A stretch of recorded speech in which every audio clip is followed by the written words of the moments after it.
bien, bueno, como les decía, vamos a ver lo que es la tabla periódica, ¿ok? Que nosotros sabemos que en la tabla periódica tenemos ordenados los elementos según sus propiedades.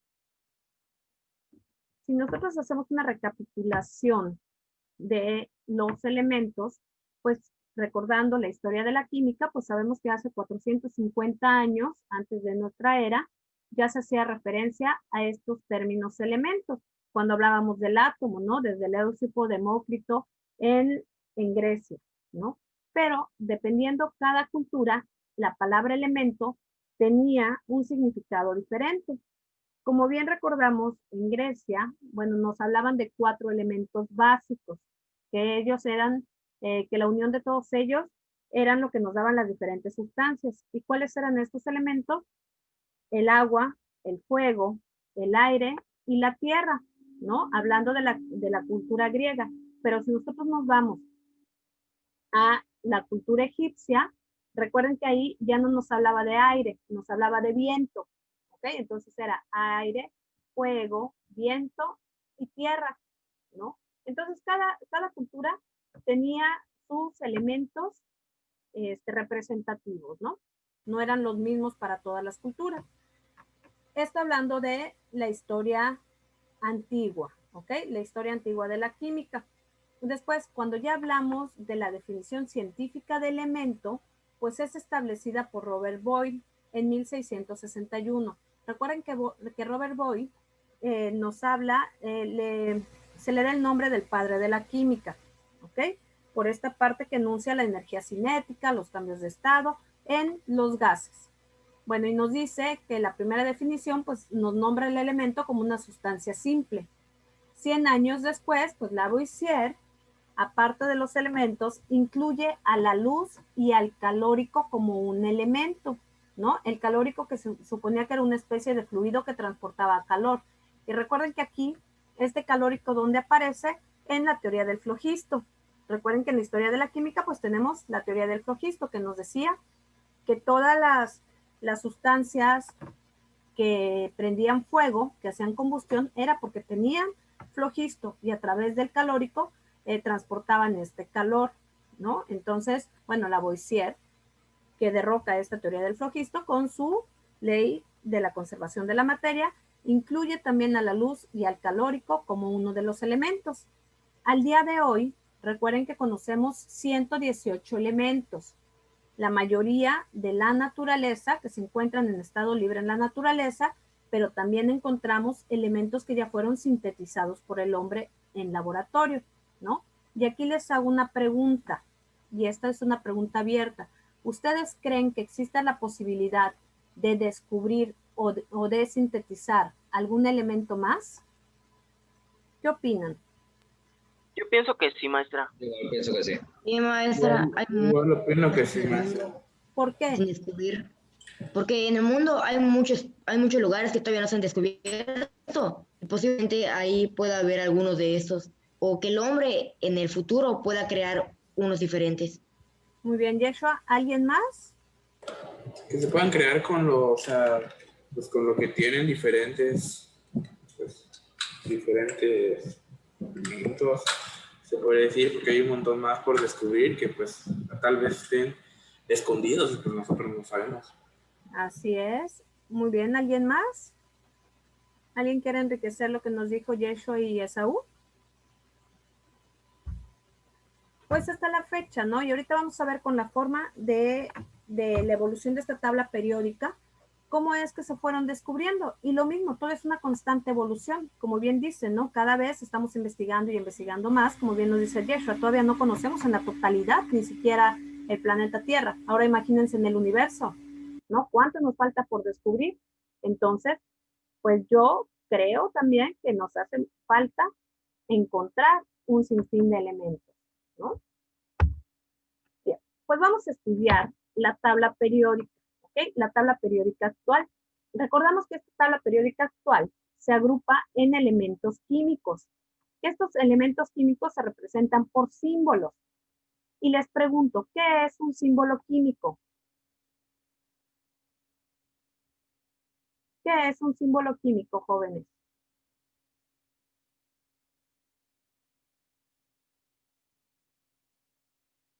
La letra que representa el La letra elemento. con la que se representa el elemento. La letra con la que se representa el elemento. Así es. ¿Y cómo voy a escribir estos símbolos químicos? Recuerden que según el nombre del elemento, siempre voy a poner su primera letra en mayúscula. Pero si esa letra ya está ocupada, como en el caso del carbono, por ejemplo, el carbono, pues tengo una C mayúscula. Pero después descubro el calcio. Pero al calcio no le puedo poner la C mayúscula. ¿Por qué? Porque ya está ocupada por el carbono. Entonces, ¿qué hago?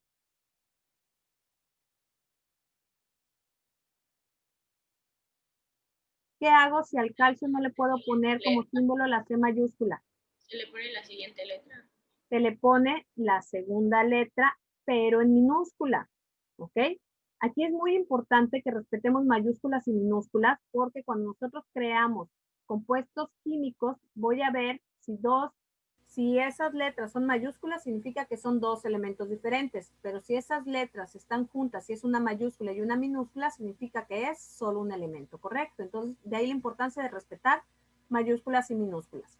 Entonces ya dijimos, viene el calcio, pues como la C ya está ocupada por el carbono, pongo CA, C mayúscula, A minúscula.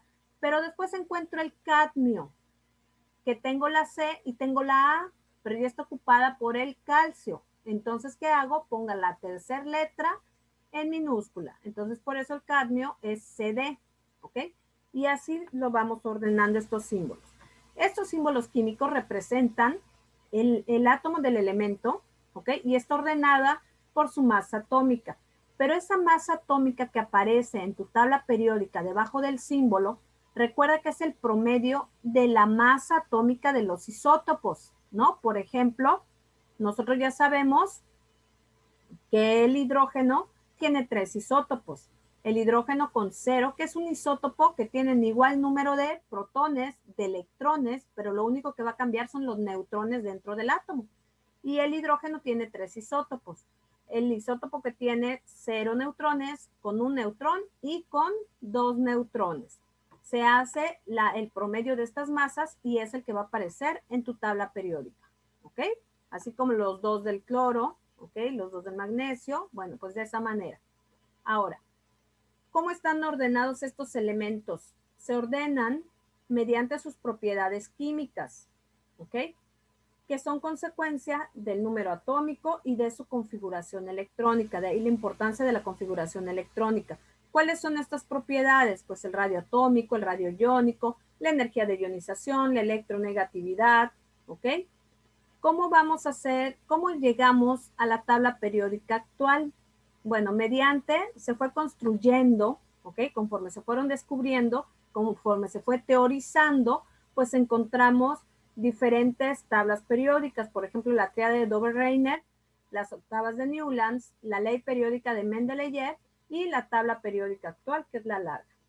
También esta tabla periódica, aparte de ordenarlo conforme a las propiedades químicas, están ordenadas totalmente conforme a sus números cuánticos, ¿ok? Si nosotros recordamos los números cuánticos, vamos a tener que mi número cuántico n me indica el nivel. Entonces, dependiendo del elemento, te va a decir en qué nivel o periodo está de la tabla periódica. La letra L, que es el número cuántico secundario, me va a decir en qué bloque de la tabla periódica se encuentra. La letra M, que es el de orientación, que me habla de los orbitales, me va a indicar dentro de ese bloque en qué casilla está, al igual que la letra S, que es el subnivel, que me va a indicar en dónde se encuentra. ¿Ok? Bien, nosotros podemos ver, déjenme le doy. Ok. En cuanto a la historia de la tabla periódica, muy bien, ya dijimos que antes se pensaba que los elementos, que toda la materia tenía 4 elementos básicos, hablando de la historia de Grecia: agua, tierra, fuego y aire. Aire o viento, correcto, para la civilización egipcia. Y bueno, gracias a la mejora de las técnicas de estudio, podemos saber con diferentes químicos que empezaron a estudiar esta parte de los elementos, pues tenemos 4 principales, bueno, y ahorita vamos a ver uno más, 4 principales representaciones de la tabla periódica, ¿ok? Dobereiner, que nos destaca que él es 1817 y destaca que los elementos están agrupados en 3. De 3 en 3 repiten las propiedades, por eso se le llama las triadas. En Newlands, ¿ok? Que nos dice que los elementos repiten propiedades o tienen propiedades muy similares de 8 en 8, ¿ok? Y van aumentando de esta manera, por eso se le llama las octavas de Newland, ¿ok? Meyer, que nos dice que va aumentando, que los elementos similares, ¿ok? Los elementos que tienen las mismas características, también tienen un volumen atómico similar, ¿ok? Relacionado entre ellos. Y por último, Mendeleev, que nos presenta la primera versión de la tabla periódica en 1869, que fue la que más semejanza tiene de los elementos, ¿ok? Que es coherente con los elementos y la semejanza que hay entre ellos.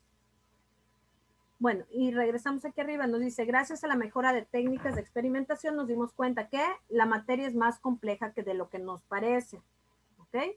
Entonces, la primera clasificación fue respecto a las masas atómicas. Después los químicos encontraron la necesidad de agregar nuevos elementos, ¿ok? Y bueno, fueron muchas las clasificaciones para llegar a esta nueva tabla periódica que conocemos el día de hoy. Entonces, como les decía, tenemos la primera propuesta que fue de Dobereiner en 1828, donde nos agrupaba en grupo de 3 en 3 elementos con propiedades químicas semejantes, ¿ok?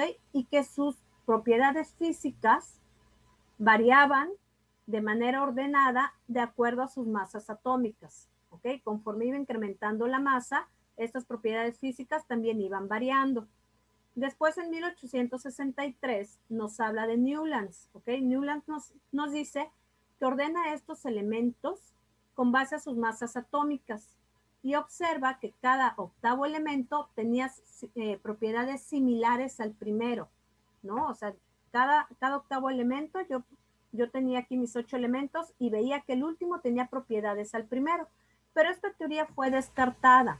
¿Por qué? Porque esto se aplicaba para después del calcio, ya no se parecían las propiedades, ¿ok? Para los primeros elementos representativos sí era semejante, pero después, a partir del calcio, ya no se podía, ya no presentaban esta similitud, ¿ok?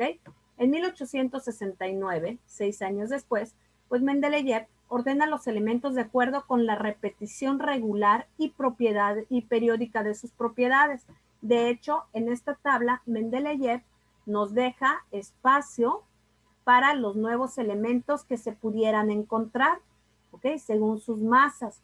Entonces, aquí podemos ver que él se anticipa al descubrimiento de nuevos elementos, que si nosotros nos podemos retomamos lo que les pregunté al inicio, que si ustedes creen que se puedan descubrir más elementos, pues eso fue lo que Mendeleev creía, ¿no? O sea, tengo estos, pero yo sé y creo que podemos descubrir más elementos y por eso deja sus espacios en blanco, ¿ok?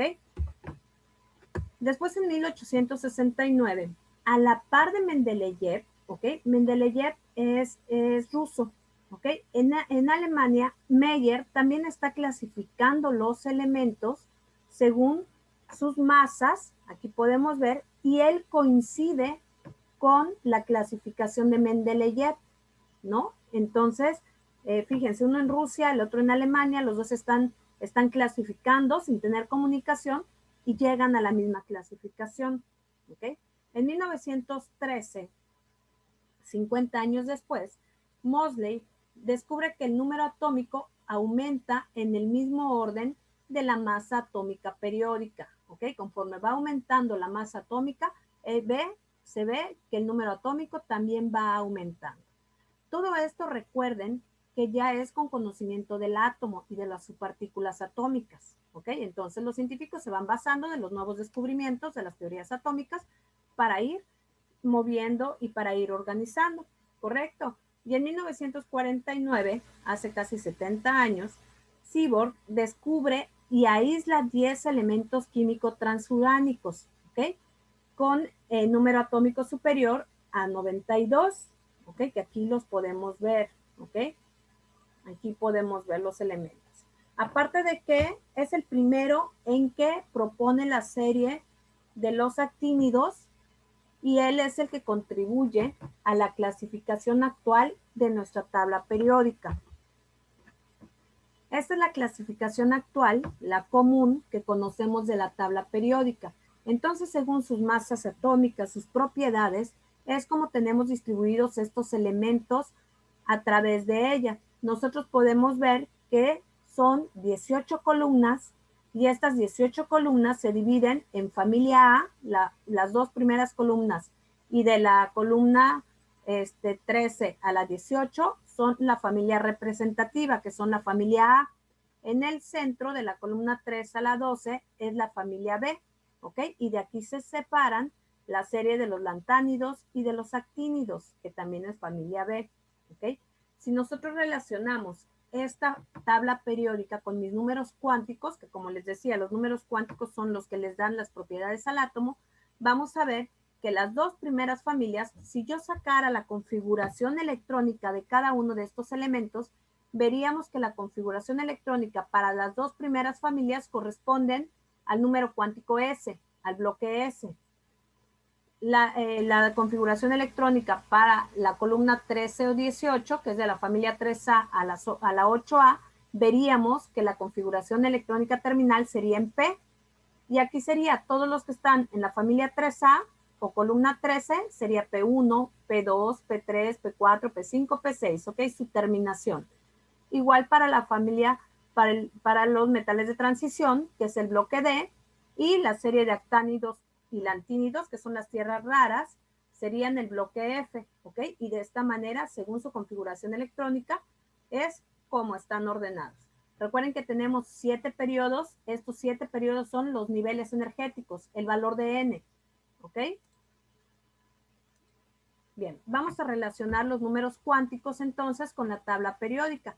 Ya dijimos que tenemos 7 periodos, ¿ok? Tenemos acá nuestros 7 periodos y estos 7 periodos es el valor de N, ¿ok? ¿Qué es lo que pueden diferenciar? Que para la familia representativa, la familia A, que es el bloque S y el bloque P, el mismo número de periodo, ¿ok? Es el valor de N.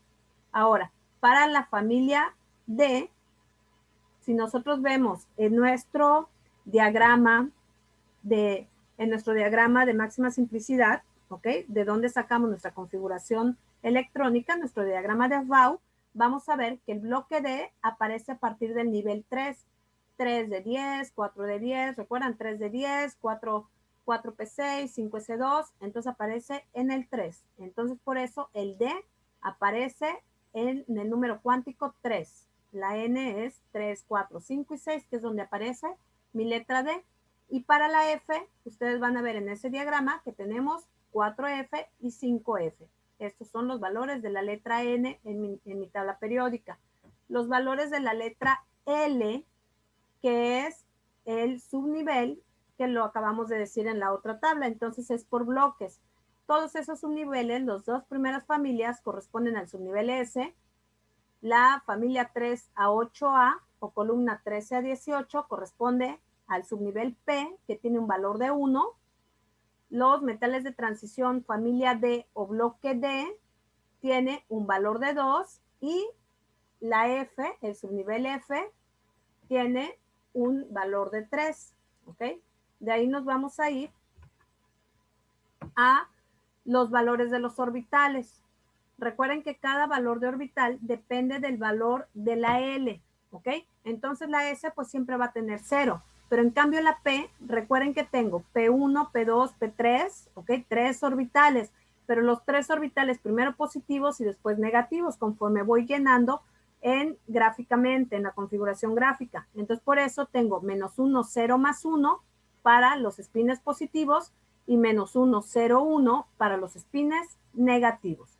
Lo mismo va a pasar con la D. Recuerden que si la D vale 2, va desde -2, -1, 0, +1, +2 para los espines positivos y después negativos. Y lo mismo para la F, de -3 a +3 para los espines positivos y de -3 a +3 para los negativos. Y esto que les acabo de explicar, pues es junto con el número cuántico spin. Recuerden, siempre primero los positivos, las flechitas hacia arriba, los números de orbitales o las casillas, ¿no? Son las casillas, Entonces, en una casilla S tengo solo un orbital que va mi electrón positivo hacia arriba y mi electrón positivo hacia abajo.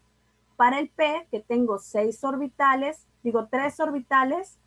¿no? Primero lleno el orbital positivo, que sería P1, P2, P3, y después el negativo, el P4, P5, P6. Lo mismo para la D y para la F. Muy bien. Ahora, bueno, esto ahorita lo pasamos, las preguntas de repaso.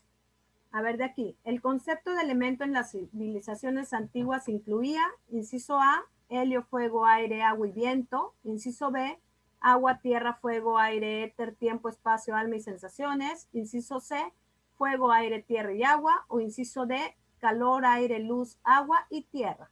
¿Cuál es la respuesta correcta? Es la C. La C, maestra. Inciso C, La C. muy bien. La C.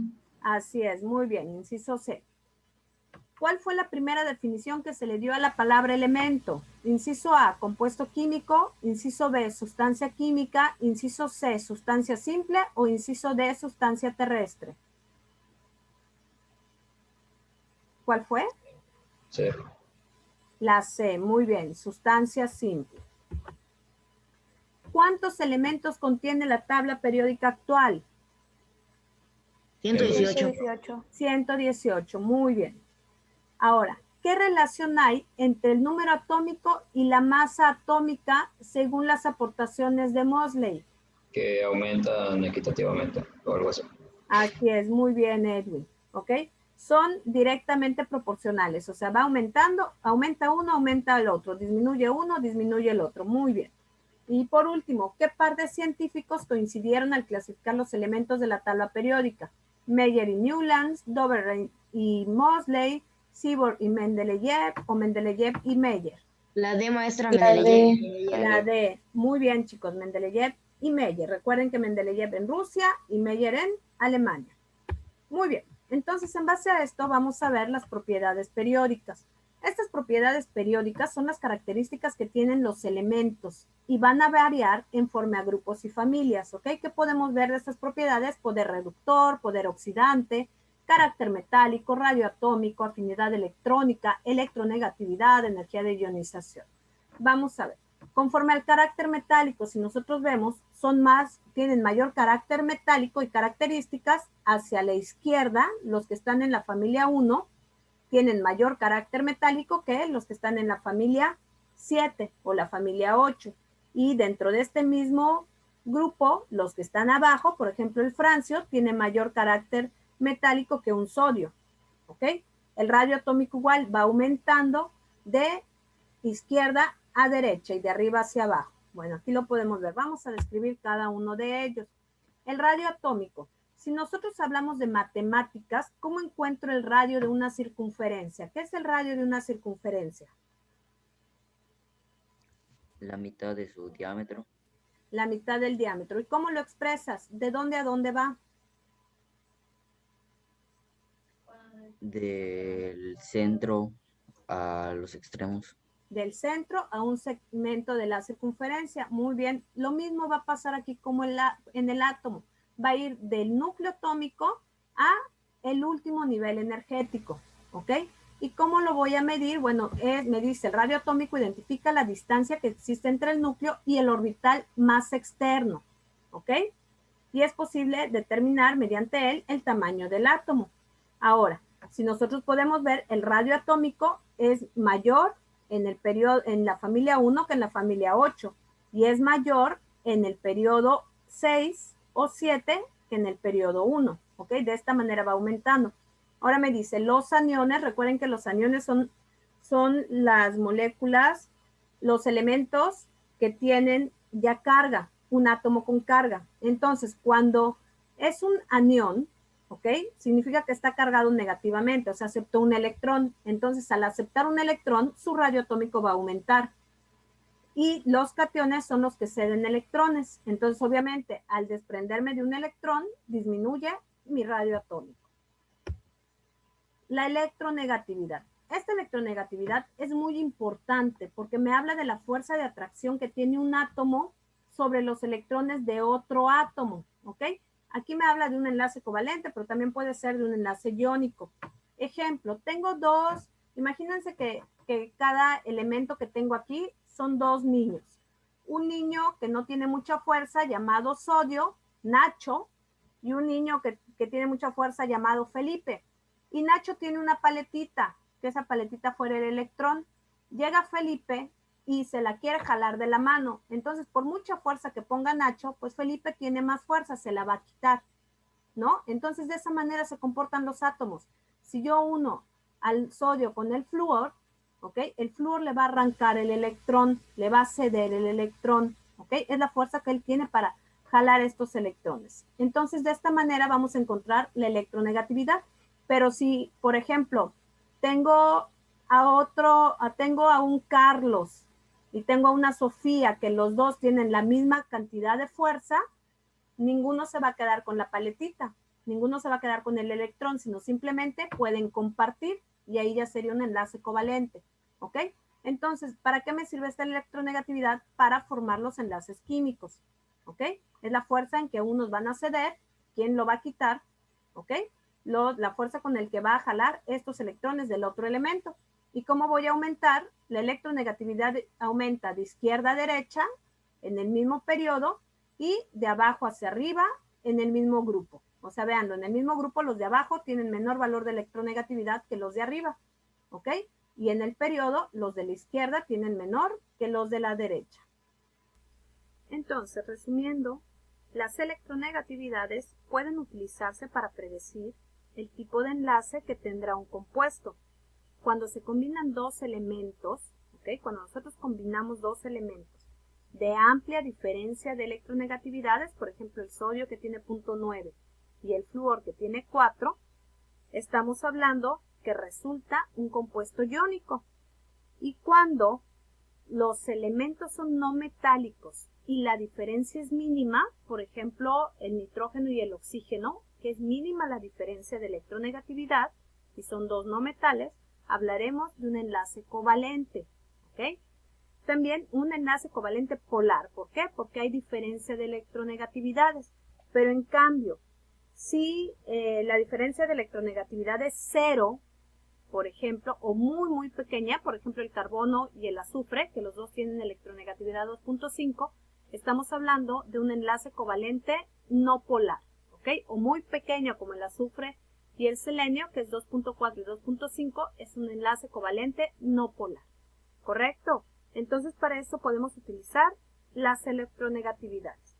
Y por último, vamos a ver la energía de ionización.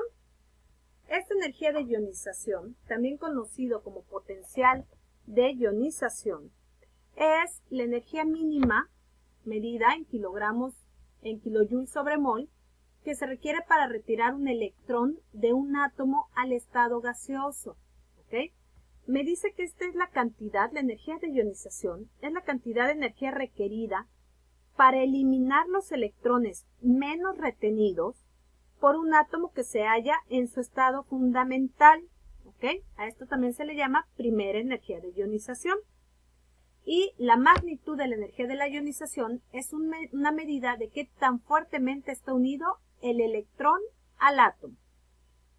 Recuerden que aquí debemos de tener en cuenta que el electrón que se pierde siempre va a ser el que se encuentre más alejado del núcleo. O sea, siempre van a ser los electrones de valencia, ¿ok?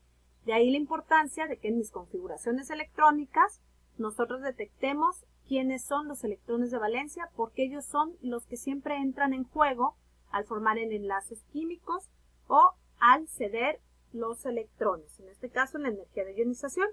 Ahora, ¿cómo vamos a utilizar esta energía de ionización? Cuando un sistema absorbe energía, al correspondiente término de energía se le da el signo positivo, ¿ok? Y esto se le llama un proceso endotérmico porque está absorbiendo esta energía. En cambio, cuando un sistema desprende energía, a este correspondiente término de energía se le da valor negativo y estamos hablando que este proceso es un proceso exotérmico. Y en la determinación de las energías de ionización, la energía se utiliza para sacar el electrón del átomo donde esté sostenido por la atracción ejercida por el núcleo. ¿ok? ¿Qué cantidad de energía necesito aplicar para sustraer este electrón? Y es la energía requerida para elevar un electrón a este límite, o es la energía emitida cuando un electrón cae de su límite al estado fundamental. Eso es la energía de ionización. Y en la tabla periódica, ¿cómo se comporta esta energía? En cuanto a los grupos o familias, siempre va de abajo hacia arriba, ¿ok? De mayor periodo a menor periodo, ¿ok? De esta manera aumenta. Y en cuanto al periodo, va de izquierda a derecha, ¿ok? Los grupos en el mismo periodo, conforme van aumentando los grupos, el número de grupo o familia, va aumentando también la energía de ionización. Y en un grupo, conforme van disminuyendo los periodos, o sea, 7, 6, 5, 4, conforme va disminuyendo, va aumentando esta energía de ionización. Y por último, la afinidad electrónica, que la afinidad electrónica es la capacidad de los elementos para aceptar uno o más electrones. Esta afinidad electrónica es la energía liberada cuando un elemento al estado gaseoso acepta un electrón y se convierte en un anión. Recuerden que ¿quiénes aceptan los electrones? Los no metales. Por lo tanto, los no metales que están a mi derecha de la tabla periódica van a tener mayor afinidad electrónica.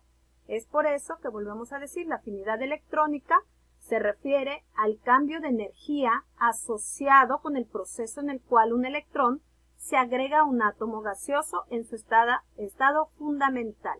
¿Ok? ¿Cómo va a aumentar esta afinidad electrónica? De izquierda a derecha y de abajo hacia arriba. Un signo positivo, cuando yo hago el cálculo de esta afinidad electrónica, si me da un signo positivo, indica que se debe suministrar trabajo. O sea, ¿qué significa? Que debe de absorber energía para forzar al átomo en cuestión a aceptar un electrón adicional. ¿Ok? Entonces, esta es la afinidad electrónica. ¿Cómo aumenta? Volvemos a decir, en un mismo periodo aumenta de izquierda a derecha conforme van aumentando el número de familias, de grupo o familia. ¿Ok? Y en un mismo grupo, ¿ok? Aumenta de abajo hacia arriba esta afinidad electrónica. Bueno, y estas son las propiedades periódicas de las cuales a través de la configuración electrónica le da las características al átomo, se dan estas propiedades periódicas y se incluyen en la tabla periódica. Hasta aquí el tema de tabla periódica. Saludos.